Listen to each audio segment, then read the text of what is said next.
les prouesses qui ont été faites en interface cerveau-machine, par exemple en 2019 par Clinatech à Grenoble, patient tétraplégique, donc paralysé des bras et des jambes, qui remarche dans un exosquelette corps complet, qui bouge les bras grâce à 2 implants cérébraux, électrocorticographie placés sous sa boîte crânienne. En fait, ce qui n'a pas été mis en avant vraiment dans la médiatisation qui en a été faite, c'est il a fallu une chirurgie énorme, c'est un coût très important, mais c'est pas qu'un coût financier, c'est-à-dire que c'est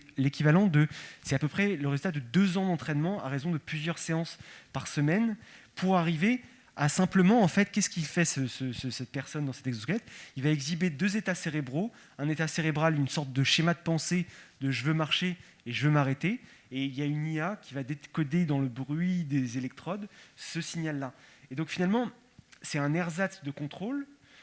2 ans d'entraînement, une chirurgie extrêmement lourde, de la souffrance, de la peine, des investissements financiers, cognitifs, etc., pour avoir l'équivalent d'un bouton avant-arrière. C'est une prouesse incroyable. Scientifiquement, on apprend, on avance énormément sur la plasticité, l'apprentissage, etc. Par contre, la façon dont c'est médiatisé, l'espoir que ça donne aux gens, ça crée une certaine douche froide quand les gens, après une amputation accidentelle, traumatologique, réalisent que, en fait, la main bionique, qu'ils ont vu des influenceurs, parce que même dans le monde de l'appareillage, il y a, disons, des ambassadeurs, pour ne pas dire autre chose, qui ont des comptes